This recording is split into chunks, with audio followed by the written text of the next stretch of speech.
नमस्कार दोस्तों, आप सभी का हमारे चैनल वैदिक शास्त्र ज्ञान पर स्वागत करता हूं। दोस्तों, जो मनुष्य पितृपक्ष में अपने श्राद्ध को, अपने पितरों को याद करता है, तर्पण करता है, श्राद्ध करता है, पिंड करता है, जो लोग कितने भी बड़े पापी हैं, जो मर गए, जो शरीर छोड़कर जा चुके हैं, कितना भी बड़ा पापी मर गया, अगर उनकी संतान सुपात्र हो तो उन मरे हुए लोगों को भी नरक में से निकालकर उनकी संतान इन 16 दिन में अपने देवलोक में पहुंचा सकती है, भगवान तक पहुंचा सकती है। ऐसा कार्य कर सकते हम लोग। एक्चुअली संतान इसलिए संतान उत्पन्न नहीं करते कि हमारे बाद हमारा वंश चलेगा या हमारी संपत्ति का वारिस होगा। इसलिए करते हैं कि हमारे बाद हमारे पितरों को तर्पण हो सकेगा, जल मिल सकेगा, हमें भी जल मिल सकेगा मरने के बाद। इसलिए पितृगण जो लोग थे वह संतान उत्पन्न करते थे। ये विषय भोग का नहीं है। भोगों के लिए शादियां नहीं होती, घूमने फिरने के लिए शादी नहीं होती है। एक सुयोग्य संतान जो हमारे, जिसके लिए मैं बार बार रोता आया हूं आपसे, कथा में बार बार कहा है आपसे कहता, अजय चलो बताओ कितने लोग ऐसे हैं जिनको यह पता है कि श्राद्ध में यह खाना चाहिए और यह नहीं खाना चाहिए, यह बनाना चाहिए और यह नहीं बनाना चाहिए। मालूम है किसी घर, मालूम है। चलो कागज पेन ले लो, जो भी आस्था पर सुन रहे। मैं आपको कुछ चीज बता रहा हूं जो आज के बाद जब तक पितृपक्ष रहेगा आपके घर में नहीं बनना चाहिए। एक दो नहीं है, लंबी लिस्ट है, इसलिए लिख करने के लिए कह रहा हूं। लेकिन लो, मोबाइल में टाइप कर लो। दिमाग तुम्हारे इतने अच्छे नहीं जो याद रह जाए। मैं गारंटी से कह रहा हूं, तो मैं दिमाग इतने अच्छे नहीं है।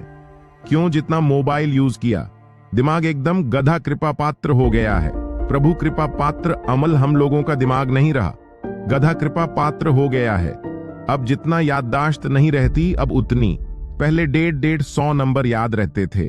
फलाने गाड़ी नंबर डायल करो, अब 10 भी हो तो बता दो। सब लिस्ट में पड़ा है, टाइम को याद करना है। चलो तो लिख लो।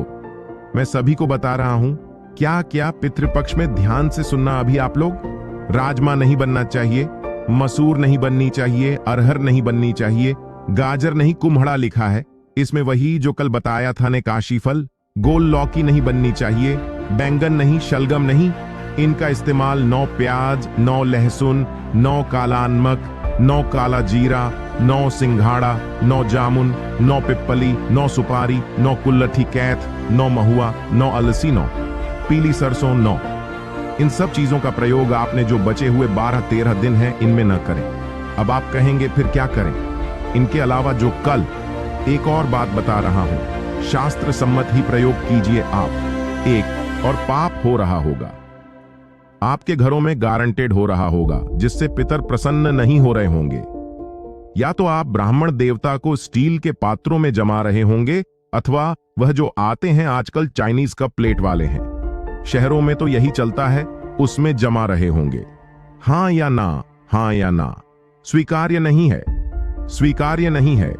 पितृगण स्वीकार नहीं करेंगे। पितृगणों को जो ब्राह्मण देव आपके यहां भोजन करने आए हैं, उनको सिर्फ पत्तल पर भोजन कराओ। पत्थल गांव, पत्तल में भोजन कराओ, वह आवश्यक है। तुम्हारा क्या क्या बनना में फिर क्या क्या प्रयोग कर सकते हैं बता दो, हम वो भी बता रहे हैं। क्या क्या बना सकते हैं वो भी लिखो। जौ, गेहूं, मूंग, धान, तेल, मटर, कचनार, सरसों, परवल मिलते हैं वो करो। कांगनी, सावा, 4 सावा चावल, आम, आंवला, बेल, अनार, बिजनौर, पुराना आंवला, नारियल, फालसा, नारंगी, खजूर, अंगूर, नील, केत, चिरौंजी, बेर, जंगली बेर, इंद्रजो और बथुआ, बथुआ, बथुआ। इनमें से कोई भी वस्तु यत्नपूर्वक इन दिनों में अवश्य खरीदनी चाहिए।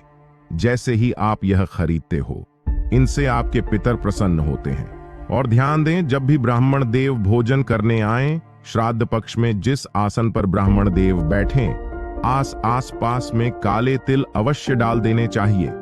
काले तिल थोड़े से उस आसन के आसपास इसे लेने। ब्राह्मण देवता को धमकाना, डराना, इसलिए कि काले तिल पितरों को बहुत प्रिय हैं। आपसे और निवेदन कर दो, जब आप पितरों को तर्पण करें, दक्षिण की तरफ मुंह करके, कितने लोगों को तो पितरों का तर्पण करना, जल देना भी नहीं आता होगा। कैसे देते हैं? जब पितरों को सूर्य भगवान को जल देते हैं। ऐसे में कैसे करूं? ये माया गढ़ रहा है।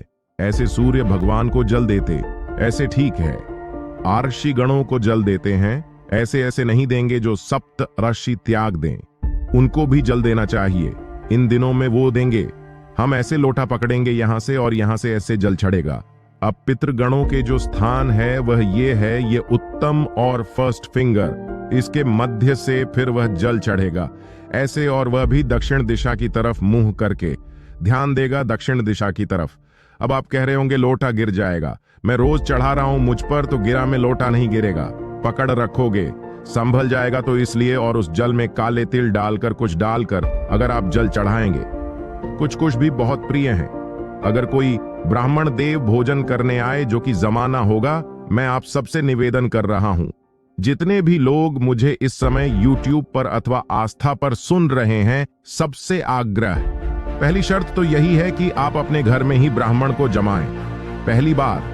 दूसरा, अगर आपसे यह संभव नहीं हो पा रहा या बहुत बाहर हैं, तो जैसा कि हमारे मिशन के लोग भारत टुडे के माध्यम से ये लोग ऐसा कार्य कर रहे हैं कि आप लोगों के लिए पूरी व्यवस्था हो, ये सब कार्य अवश्य करें। तो मैं देवकीनंदन ठाकुर इस वीडियो को देखने के लिए आप सभी का धन्यवाद करता हूं। हमारे चैनल वैदिक शास्त्र ज्ञान को सब्सक्राइब करें ताकि आप और भी जानकारी वाले वीडियो देख सके। धन्यवाद।